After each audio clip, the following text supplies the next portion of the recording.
Welcome, everyone. Thank We're you. so glad you're here. We're going to have to speak up today, I can tell. Thank you so much for supporting the museum and for supporting Porch Stories. We want to give a shout out to our sponsor, Friends of Evie's, today. We thank them for helping to make this happen. I am beyond delighted to introduce Dr. Richard Hanks to you today. Last year we all learned so much when he was here, and we love tying ourselves together with Camino. Oftentimes people forget that Camino is a part of Island County. It feels very far away, even though it really is not, but that's just because of the drive. We keep trying to talk them into putting a ferry back. I know. But anyway, so let's give a hand to Richard. Well, thank you, Delvin. Yeah, I've talked to people after coming here last year. Everybody said, why can't we have that ferry back? And in the new book I just published, I talk about the ferries, both of them. That's never going to happen, apparently, according to the people in Camino Island. They would have to give up everything for parking and, that kind of thing, and probably have to go through Camino City at this point. So, disappointing, because the drive is a little daunting coming around that way. I'll just point out a couple of the pictures we have. This is old Utsalady. I don't know if people are familiar with Utsalady Point, which is the far western side of the Utsalady Bay. That's where the old mill was. This is the 1880s. This is 1920s down here, Jim Essery's crew that was in there at that time. This would have been after Puget Mill actually took over it, because it went bankrupt in 1877, and then they'll reopen it in 79, and they'll shut it down for good in 1890. I'd be remiss if I didn't tell you some of the things we're doing. We have historic summer going on over on Camino, and we're doing several different events. We've already had a couple, but some of the things coming up, in case you're interested, July 19th, the Christopherson barn, the Christopherson family has been there since the early 1900s. And it's a fantastic barn, and most people don't get a chance to really see that. So they've agreed to open that up July 19th, and they're giving tours, and it really is a fantastic structure if you get it. And if you want to do their, what do you call it, that line through the trees? Zip line, thank you. If you want to do the zip line, they do that as well, if you're more daring on that kind of thing. July 26th, we will have a walk at the Stanwood Area Historical Society in Stanwood. Yes, we do cross that bridge and we participate with them. There will be a book signing. There's a new book, an Arcadia book, coming out on Stanwood by Karen Prossi, who's a historian at the Historical Society. I'll be there as well with copies of this book. This is the new one I just wrote, called All Roads Lead to Utsalady. I'm sure people objected to that, but no, most roads lead to Utsalady. Just didn't sound like a good title, so I used this. August 9th, there will be a tour of, how many people are familiar with the 1906 schoolhouse on Camino? It's at Camino City, okay? That tells me a lot. One person, Robin and I, my wife over here, we also work with the schoolhouse a lot. I've been past president of the Historical Society, but we do work with the schoolhouse a lot right now. We've started a little new archive in the basement of there, and they've also purchased, thanks to a very generous donor, the next door, which is the very first fire hall that was ever built on Utsalady. On Camino Island, actually. It's Fire District number 1. So now we have kind of a little campus. We have the 1906 schoolhouse, and it's a 1946, finished in 1949. So we were able to get a 1935 fire engine, and we have that in one of the bays, and we're setting up an exhibit for that. So if you're interested in, and we have some wonderful retired firefighters and chiefs who are working with us, and so it's really gratifying that we're going to get to be able to do that. So we have kind of a soft opening on that on August 9th.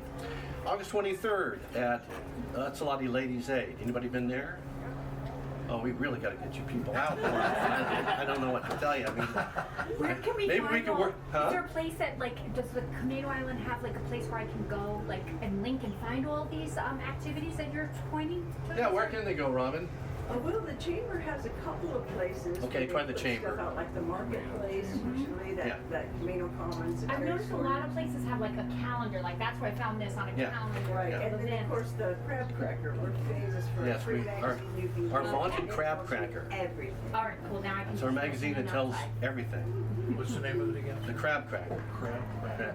And that comes out once At a one, month. at the one time, the county was trying to get a ferry going straight across. Yeah. Back up, and then it would have been about a 15-20 minute trip. Oh, I'm And aware. that's the issue, but you know, driving around, that's a long ways over there. Yes, we found that out again this morning, so I appreciate that. Yes, that's why I love Coopville. I love this museum. I'd come over all the time since an hour and a half to get there. You know what, it's the same for us to come see. I know. That's why nobody knows where Ladies Aid is either. And it was built in 1928, 38. 24.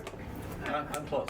Okay, Back in 1924. the mosquito fleet days, didn't they run back and forth? Oh yeah, all the Yeah, time. no. All the time. I do talk about some of that in Okay, the book, okay. you know, and I'll mention a couple of things during the talk today. But anyway, the Ladies Aid building is right down in what we call New Utsalady, which is on the eastern side of Utsalady Bay, and it'll be open, and it's a pretty cool place. Robin is going to be conducting a tour of Utsalady homes. So Robbie's really into finding out who lived there, who built it, the date of it.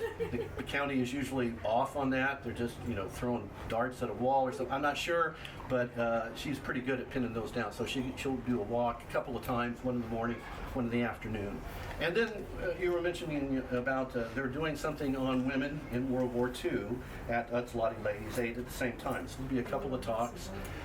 I'll be reading one of my chapters from a book I wrote called Solomon Drum's Thrill, which is about 50 veterans that we honor who died in American conflicts. We built a memorial at the Historical Society in Stanwood, and the one I'll be reading is about a woman named Emma Thorson, who was a nurse during World War I, and she died of influenza while at Camp Dodge.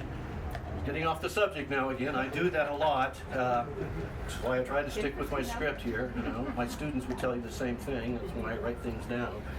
Anyway, last year I came and I was talking about this book, and so I'm really happy to say that we released it April 29th, and it's been doing quite well. And I'll read a couple of passages from it as we go along. The first chapter. Where does one get your book? Just happen to have a few copies. It's a class one. Okay. And I'm trying to talk the society here to carrying my book in their gift shop. Okay. You know, so we're working. I'll take one. That's right. That's right. Okay. I do want to recognize, and again, my PhD is actually in Native American history. So I've worked with tribes in California, and I've worked with tribes up here, and I volunteered at Hippolyte Cultural Center for 5 years as their archivist. So I just want to say again, that recognize this is Skagit territory, and Chief Snakeon was an important figure here in the 20th century, early 20th century. So just to give an honor to that as well. In fact, the first story in my book, and I tried to tell the story of Utsalady more from the people who were there. I don't know why, but I like to tell people stories. That's what I'm all about. Robin wants to know what the house was built and what it's like, and I want to know who lived in the house and why they were there. So that's the difference on it. So this first story that actually sets us off, Susie Bailey, who also then becomes Susie Sampson Peter later on in her life, she was in her 80s, and she gave this account. And she lived at Utsalady in the 1860s, and so that's how the book starts out. So you get to see what the Skagit, either they were the Kikialis people, they were lower Skagit people, what they were like, what their culture was like, what they were doing, and how they were interacting with the new whites who were coming in at that time. So I like to open that way, as opposed to just saying, you know, the Kikialis lived there and then they didn't. There's a lot more to that as well. Before I speak about Henrietta Cranny, the Queen of Utsalady, which is what I was giving as my topic, I do know you have a new maritime exhibit in there, and the maritime connection, as you guys have already talked about, was very, very strong between particularly Coopville, or Coveland over here, and Camino City and Utsalady, later Camino City, Utsalady first. And the partnership that I do deal with in the book, which I thought was so interesting, is actually between H.B. Lovejoy, and Lovejoy, huge person over here, Last time we were here, we went around and looked at all the buildings that H.B. Lovejoy designed. Fantastic. It was really a neat kind of walking tour that we took. And James Essery. And Essery was kind of the guy that started the first logging situation at Camino City in the late 19th century. His brothers, they would go on to be a huge force in not only logging, but then, shipbuilding, things like that. They were part of that mosquito fleet that we talk about so much. At Utsalady, though, between 1862 and 1889, I was just reading out again, the Callista and the Whidbey, and they were built here at Gootville. Gootville had a huge shipbuilding operation going on. But in that time period over at Utsalady, 18 ships were built that I could really locate. One of the last, though, that was actually designed and built at Utsalady was for James Essery, and it was called the Dreamery. It was his yacht. And it launched in November of 1920. It was H.B. Lovejoy's last ship. H.B. Lovejoy designed that. He died August 4th, 1919, as a matter of fact. So I thought just a little bit from the preface. Sailors, dreamers, entrepreneurs, settlers, and adventurers from all around the world came to Utsalady. It was a pluralistic and multi-ethnic community, and in individual cases, there were positive cultural exchanges familiar to many who made their lives on the frontier. Mutual respect, however, was a victim to increases in white populations and the diminishment of native tribes. Ronald Reagan said that a settler pushes west and sings his song. For historians Richard White and Patricia Limerick, understanding the stories generated by the frontier and the symbols that constitute its song helps us to reflect on whether there is a single American sound. I'm just struck by our conversation earlier when we were having, is there a single American sound? Utsalady over the years moved from a vibrant logging and shipping port to a haven for those seeking a change of life, or at least sanctuary, all under the pristine natural beauty of the Pacific Northwest. This book looks at the history of the changes and the individual stories of those who came to Utsalady, and by extension the small emerald island of Camino. History is not the static recording of dates and events, but the people who inhabited that time and space. And that's the kind of the context I was trying to do with this book. So again, talking about shipbuilding, logging, and shipping, all defined Utsalady from particularly 1853 to 1890, and a little bit afterwards. As I said, one of the last ships was the Dreamery, and that was 1920. Henrietta DeJorp Cranny. She has a very long name. It's actually Henrietta Thorson DeJorp Cranny. Came to define the changing nature of Utsalady itself over several decades, and she earned the honorary kind of title as the Queen of Utsalady. She married 3 times, Soren Thorson in Denmark initially. Her second husband was a man very important to Utsalady, Peter DeJorp. He was a Dane. He signed on to a ship about the age of 15, and he arrived in Utsalady probably around 1861, when the spit was, quote, thickly populated with Indians. And that had been a time that Susie Sampson Peter would have been there at that time and seen what was going on. Local tradition recorded about 1915 has it that DeJorp jumped ship at Utsalady, finding work at the mill that began full operation in February of 1858. They went under, or they had financial problems in 55, and then of course we'll talk a little bit about the other financial problems. Peter returned to Denmark in 1869, where he married Henrietta, who is now a widow. He left her there, and Peter then returned to Utsalady in 1870, became a bartender for Jim Murphy, who was a proprietor at a hotel there as early as 1867. Henrietta returned in 1874 along with Peter's brother Niels and his wife Maria. So together, Peter DeJorp and his wife Henrietta become the center of society at Utsalady and this growing frontier center.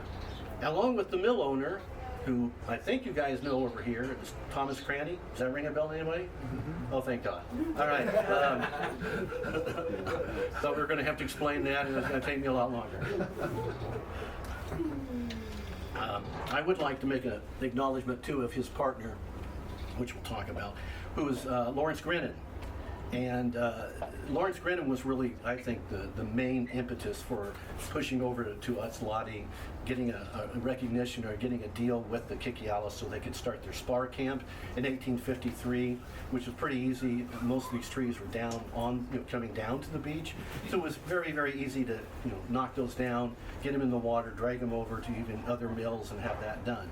So when Grennan died, unfortunately, younger on, 1869, he's down in Vallejo, California, making some deals. And he caught diphtheria, which was prominent in the San Francisco area at that time, and so he dies at that time. His wife, he had married, and I'm not going to get into that today, but I write about his wife because that was a mind blow. She becomes this big deal in Seattle, and she inherited his money from what was going on at Utsalady, and then married another guy who they become just this huge. They have mansions built, in Seattle here. Anyway, I thought that was actually very interesting. So after they come back, the trio, Niels, Peter DeJorp, and Henrietta, end up then starting this Utsalady Hotel. Now, Robin and I were just arguing before you showed up today about whether that was Jim Murphy's hotel and Peter took it over, or did Peter really build that hotel? And we can't come to a conclusion on it, so there it is, They were known for their amazing feasts and meals that they used to serve at the hotel. Parties became a real favorite for people in the 1880s, and the Utsalady Hotel, also known as the DeJorp Hotel, became the center of attention for all of this. They had a Chinese cook, as did many over there, including the logging camps, Ah Wing, who would prepare midnight suppers for the attendees who came to the hotel. One such supper was said to have been attended by most of the Coupeville population, and it was a lot easier to get over there. It was a banquet that really had these kind of things made the DeJorps quite famous. The one that is particularly of notice was when the steamer Helen brought over guests to an 1884 ball. So they come over to Utsalady, the festivities began about 9 p.m., and at midnight, they called a halt to everything, and they said, come in and have supper. The supper was described as delicious, the tables loaded with every dainty that would tempt the appetite. Dancing would resume right after the supper was over. And these were hardy people. I'm pretty sure I would have been asleep by then, but they would then continue dancing all the way up till daybreak. And then they'd hear the shrill whistle of the Helen telling them they're leaving, and if you want to go back to Coupeville, this would be the time to do it. So they were exhilarated, but they were exhausted, but they happened to come back. What about libations all night long? Oh yes, that's a lot. It was known for its libations. Yes, more than once. But that's interesting is, and you know what happens when the movement west takes place? Young men come out and everything on. And what do young men want? Well, they want booze, they want brothels, and that's what they want, taverns. So then it's the women that come in, and Henrietta will get a lot of credit for being a kind of a civilizing influence. And as a matter of fact, when I mentioned the Utsalady Ladies' Aid, I think that they were built, or they organized themselves in 1908, because these were heavy Christian women who wanted to try to get their kids, to have a better environment, to have churches, never done that. And to this day, and this shows how dedicated I am because I still go there. They don't serve alcohol in that building. Really? Yes, much to my chagrin. But anyway, they're great cooks. If you want a great turkey sandwich or a turkey dinner, you gotta look for these because they're really, really good. They just had their July 4th bake sale with cherry pies, and it's people line up an hour before to get in. But I digress. And there's also an interesting oral tradition that if you do go to the Ladies' Aid building, there's a large oak table that's in there. And the oral history for that is that that's where Rutherford B. Hayes and General Sherman ate from that table when they came in October of 1880. They visited Utsalady. They went up first to Port Townsend when they were coming up through the Puget Sound, and then they'll come over. And it's an interesting little take. There isn't a lot that's written on that, but it's an interesting take when they showed up at Utsalady. And one of the things that they talk about when they got off the ship was the squalid condition of the natives. So I think that's very interesting to somebody like me that between 1860 and 1880, or 1853 if you want to be exact, that the condition of the Native American population had deteriorated markedly. And I think that is probably something that we see across the country in many cases like that. So Thomas Cranny himself was born in 1830 at Miramichi, New Brunswick, Canada. He initially wanted to be a Catholic priest, but he did work in his mercantile store of his father, Martin Cranny.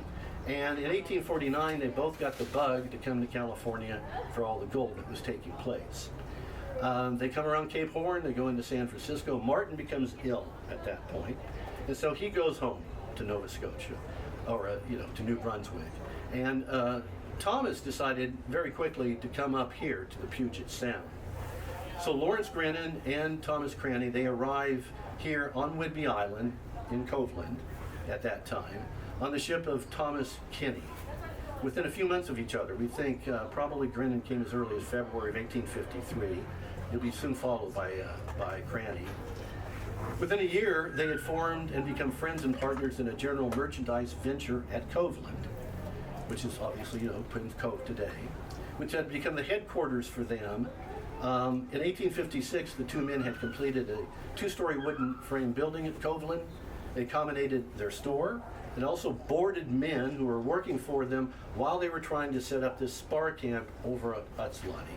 So they needed places for these men to stay. That's what they were doing, while they had this infant spar camp going on. Researchers Gale and Michael Evans Hatch wrote that although the earliest businesses at Coveland were fleeting operations, the arrival of Grennan and Cranny on Central Whidbey Island introduced a measure of commercial and community stability. So they were, because of their partnership, really tended to bring a lot of those things that benefited Whidbey Island and particularly the Coupeville area specifically. Cranny will be the first postmaster at Coveland in July of 1857, and he was Island County Auditor from 1856 to 1858. Peter Jort will die November 21st, 1890. I just had made a note that he was a Mason. They all were Knights of Pythias, Ancient Order of United Workmen. I was struck when I first came to this area by the number of fraternal organizations that proliferated. Stanwood is just full of them. Now we know that, for farmers, dairy farmers, and kind of things, those cooperatives were necessary to deal with the railroad, get better rates, that kind of thing. But they really did, and then they go on to take better care of their membership. Some of these fraternities or whatever you call them that became insurance companies today. And the Floyd over there in Stanwood was built by the Order of Oddfellows. It was built in 1902. It went through some bad times, still going through bad times today, but it's kind of an interesting history. Yes, sir. Back to the Coveland, that's the building out there now, the two-story red building, yeah. Yes. I was going to mention that. Oh, sorry. No. Kellogg it's George Albert Kellogg, which places the age of that being built as 1855. Again, we went by there last time we were here and took pictures of it. It's in pretty good shape. Somebody's painted in red. Still in private hands, am I right about that? Yeah. I did find an interesting reference in December of 1949. The newly formed County Historical Society here asked the county government, they wanted to move into the old courthouse. That was the first courthouse. I did see another courthouse on Toby's wall over there, but this was supposed to be the first courthouse. And they were asking for the county to provide financial support for maintenance. Clearly that didn't happen. It's too bad. I think that I'd love to see Dalva and her crew have control over that. I know you have older places here on Whidbey Island. That's got to be one of the oldest buildings that is still intact and doing well for the history of this area. So as a lay preservationist and historian, I'd love to see you guys get that. The courthouse you're referring to that started the museum here in 1949 was the same, the Coupeville courthouse. There was a that's that courthouse here before they built this one. Okay. That was after there. That was after that. Yeah. So also along those lines of information, so that Ron Boyer and myself have over the years done auction historic tours, and Ron has unsuccessfully tried to, well, he actually, I think Ron, you even talked to the guys that owned the Coveland building, and they were like, well, no. You can stop by and look at it, but we don't want anybody coming in. Is there somebody living there? Yeah. Well, it's a weekend place. I was gonna say, On because the weekends. the I ground used to felt, work for a shop in Seattle of a lawnmower repair, and those people that all that brought in a piece of equipment for me to repair, and they said that when they first acquired it, they went to the archives in Seattle or whatever to get some information about the original blueprint. I doubt if that exists, does it? I would be surprised if there's an initial blueprint showing that was built in 1855. I'd be shocked. I suppose it can happen. But it would be very interesting, but you know, they're very private, they don't want anybody in there. Tell them to mow the lawn then. I kid. No, but seriously, tell them to mow the lawn. Back to Henrietta. In 1893, she becomes the proprietor of the Utsalady Hotel. Niels, by the way, her brother-in-law dies in 1895. This was kind of a tragic story. He was visiting, he had already moved down to Seattle by that time, but he was visiting her, and he was, while descending her staircase, he bumped the side of the staircase like that, and in his overcoat, it set off the pistol that was in his jacket, and struck him in right below the heart. And so Niels died at that time too. So, Libation? perhaps too much libation, you know, and certainly no classes on gun control. I don't know. I mean, they just combo. Lived by the sword, died by the sword? Yeah, I know. I just found it a very tragic story, you know. And his wife, Maria, she stays down in Seattle. It was like many of the uncertain outposts on the edge of America's frontier. Success or failure was dependent on the fates of time and the luck of the draw.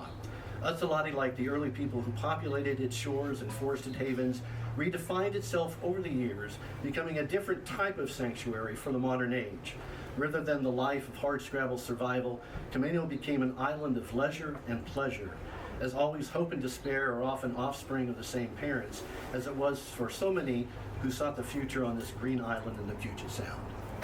Thanks, guys.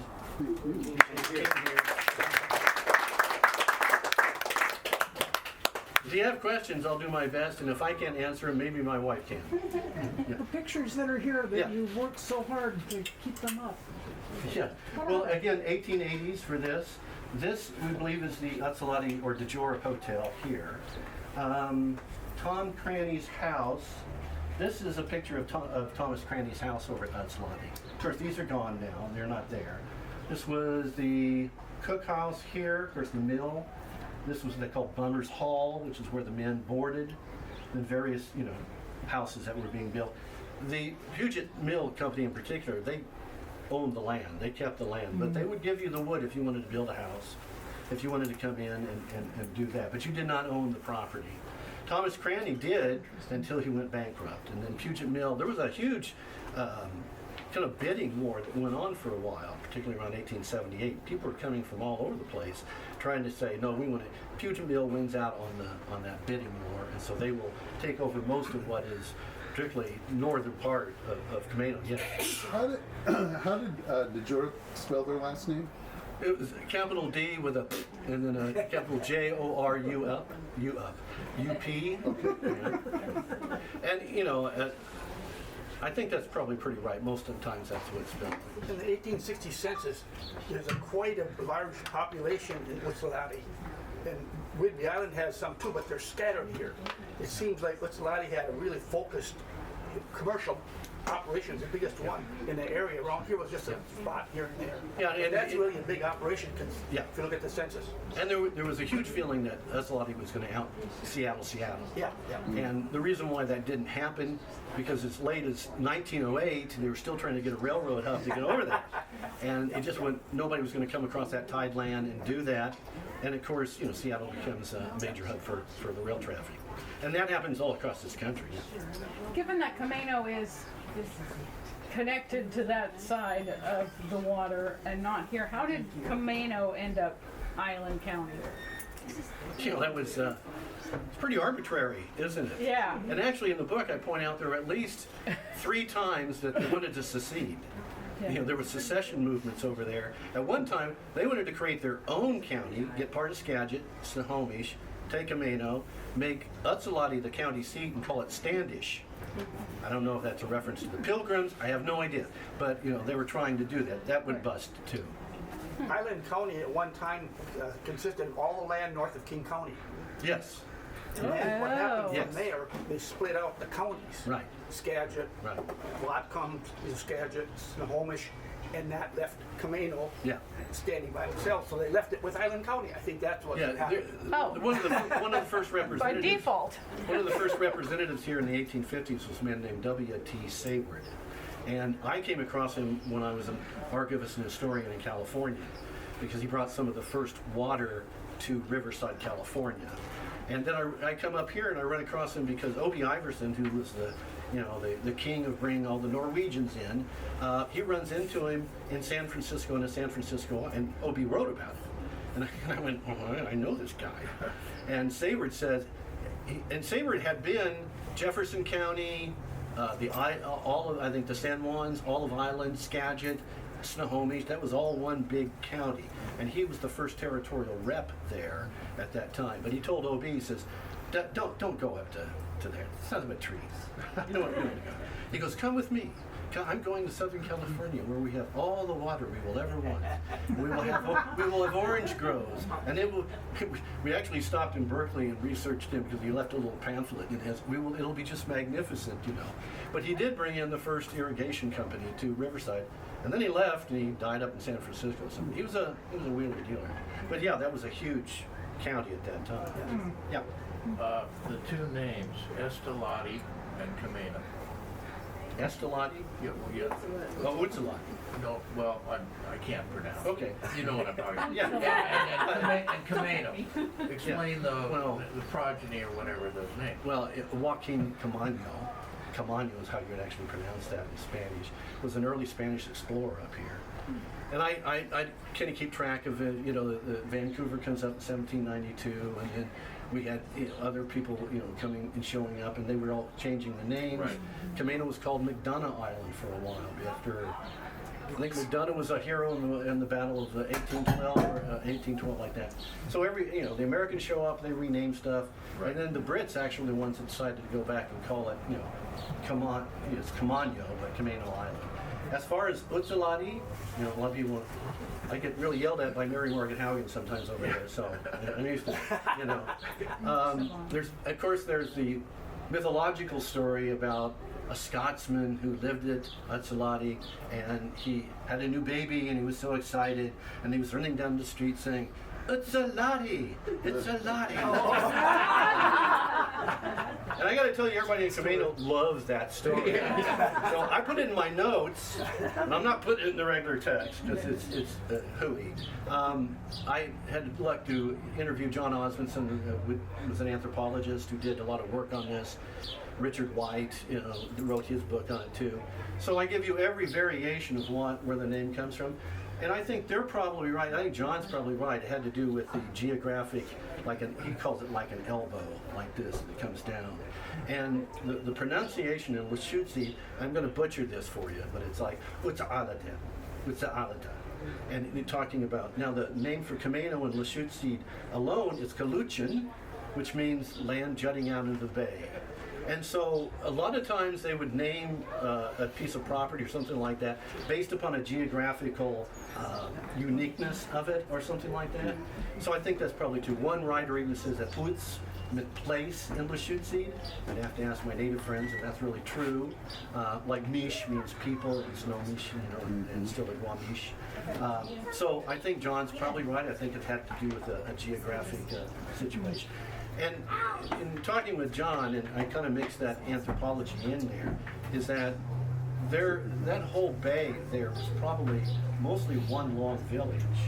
In 1907, they did a dig and they found the outlines of some of the housing. And there were middens all along, particularly where New Utsalady is today. But they had been really torn up, by whites coming in and doing what they did. So they found they found human remains in those middens. Human? Yes. And then the big controversy over on Camino today, of course, is Kama Beach. I don't know if you guys would keep up with that, but they've closed those cabins. They were built 34 by the Stradleys and the Risks, and it's really set off a firestorm for a lot of people. The septic system failed. It wasn't very good to begin with. They were like pumping it everything up, up to the road and having the drain that way. The pipes burst during the winter and flooded out the Center for Wooden Boats, and so they left. And the Park Service has come in and said, we're not going to repair this because it's not going to happen again. So that's really excited a lot of people on it. And unfortunately, and I get myself in trouble a little bit with this, whenever I hear people talking about it just recently, there were no human remains ever found at Kama Beach. And I go, that's not true. She goes, yes it is. I go, okay, but not. Okay? Because Muriel Risk gave an interview in the 30s where she said they dug up 21 bodies when they were putting in the cabins along Kama Beach. Now, when they started really doing what they did with the recent putting the Park Service in there, they found 4 remains. The Tulalip's really had a problem with this. They still do. I had a very uncomfortable conversation with Richard Young, who's a cultural officer for Tulalip. I was trying to convince him about a need for interpretation, and that really went off the rails real quick. So I just think that both Kama Beach is a historical site registered on the National Register of Historic Sites for the Kanmans that were there in 34, and as a Indian site. Okay. Now, the person I talked to recently goes, well, you know, Muriel was always embellishing things. Okay. But I know what happens, particularly in the 30s, when nobody was paying any attention to Indian remains. Sometimes they ended up as ashtrays. Sometimes you gave them away to friends and said, hey, I found Indian bones. They found stuff at Indian Beach, and Albert Sandberg, he was bragging about, I dug up Indian skulls all the time. So there's 2 sides to this story. Again, the complexity of it. Yes, sir. Did Native Americans believe in burial around in this area? Or that's a white man's tradition? Or well, the remains that they found were buried at Kama Beach in those 4 that they did find recently in between 2000 and 2004. If you were upper class, if you were considered to be royalty, let's call it that, okay? They often put you in the trees. Yeah, that's right. Yeah, and I wrote an article about Zizabah, which is the flooded area now over by Stanwood, that the Stillaguamish bought up and then flooded that land, and then they flooded Lequi Island over there as well. And when I wrote that story, there are accounts where right across from where the smokestack is, we call that Fur Island, that they had put natives in the sycamore trees and things like that. Yeah. And when Goodrich comes in, and then a man he sold to named Maturin, they said, this has got to go. I'm not living here with Indian bodies in these trees. So in the first instance, they gave Goodrich, they gave the Indians like 2 weeks. Well, it's taboo to Native Americans to move those bodies, but they came down the river, the Stillaguamish did, and the story of it is really heart-rending. There was an old couple that they let go up and take some of the remains and put them in the canoes, and they said the wailing as they went back up the river was just horrific, okay? Now, some people speculate, I think this was Niels Bruseth who wrote this, some people were speculating that they let the old people do this because, well, hell, they're going to be dead soon, so, you can, we got to lose somebody for it, for the bad stuff that's going to happen. Might as well be them. But for the normal Native American, were they buried? Yeah, if you were a slave, you were buried. Oh, you were buried? Yeah, if you were lower status, you were buried. Okay. Okay. That's no, because it's a lot of work. I mean, they would make these small, almost like canoes. Okay. And then they would put you up in the sycamore. Now, Maturin comes in, he blew it up. He put gunpowder around the sycamore, and he blew the whole thing up. So when I wrote my article, and I talked to my friend who was a cultural officer at the Stillaguamish, I had written that literally there is Stillaguamish DNA in that land, okay? Because he blew them up and they threw them in the river, what was left, okay? They asked me, they said, please, Richard, don't write that, okay? And I said, then I won't. Because the cultural officer is the great-granddaughter, I think, of Gardner Goodrich. Yeah. So it gets really, because he had 2 wives, one was Skagit and one was Stillaguamish. And so there are people that descend from each of those that still live over there. Some are friends of mine. So I understand that, but I don't think there was a lot of acrimony about, you know, the damn Indians doing this, and why do they get to do this, and all that's casino money coming in and doing it. I just wanted them to know, you know, we were talking about boarding schools, you know, that pain is still there. It's inherent in many of these tribes, just so. So off to Ron's point, I don't know if my friend Lee is here. We do the cemetery tours in Sunnyside. And, you know, after the Point Elliott Treaty, et cetera, and the natives that were still here that didn't go, they weren't forced to leave. They could stay if they wanted to. There's a hedgerow up the Sunnyside where they were buried. Back then, they put these little wooden stakes in. They're long gone. They burned the cemetery to maintain it. But and also, I'm sure you're aware of this. Thomas Granny is buried up there in Sunnyside. And I think also over time, natives adapted and adopted whatever the ways were. This was the dominant society. Right. So, in fact, the kind of semi-argument I had recently, they were saying there was no burial ground at Canada Beach. And I said, it's not like a white cemetery. You know, people died and they put them in the ground. Right. I think they went. Yeah, no, there was no organized cemetery burial ground, but they were there, and John Osmondson believes that there were 6 permanent sites all the way down the west side, because people, always come and go, where were those Indian villages? And, I always say, well, the whole damn island was an Indian village. But if you have clean water coming down to the bay, and it was a nice beach, there's going to be at least a seasonal village, if not a permanent village.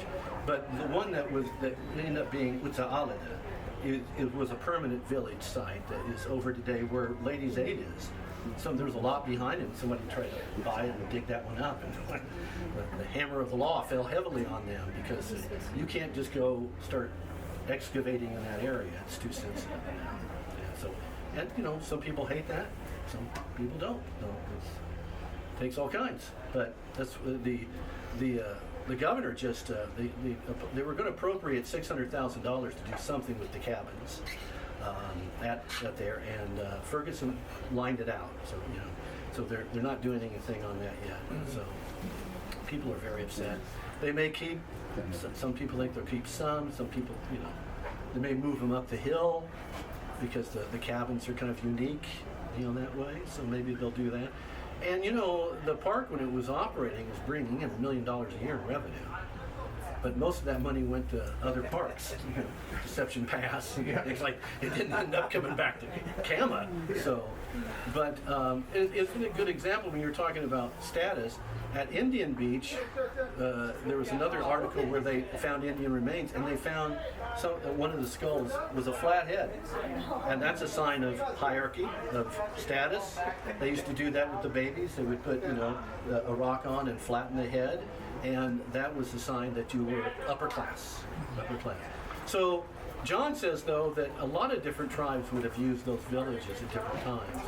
So you would have had a mixture of Skagit. I always say, as historians and anthropologists, we like really clear demarcation lines. And so, nobody came up north or from the south after Mountain View Road over there. And I don't think it worked that way. I just don't think it did. There's a lot of mixing going on. And, of course, the Haida and the Kwakiutl, they would come down and they would hunt for slaves and things like that. And there was some warfare between the tribes, not much down here, though. It was pretty minor. There's a wonderful story in about the third note that I have. And again, I have 21 pages of notes in this book, okay? And I'm just saying, when you write about local history, and you have people like Mary Morgan Haugen, and you really got to, first, when I gave her a book, she just did this, this is wrong. It took her like 10 seconds. I know, we've been through this. I put everything in there. You can make up your own mind. So I tried to cover myself with that. So there's 21 pages of end notes. Is she still alive? Oh yeah, no, she's still doing great. Oh, really good. Yeah. No, like every, you know, Ladies Aid needs new people, but, you know, every volunteer organization does. You know, that's the way that happens. Anything else?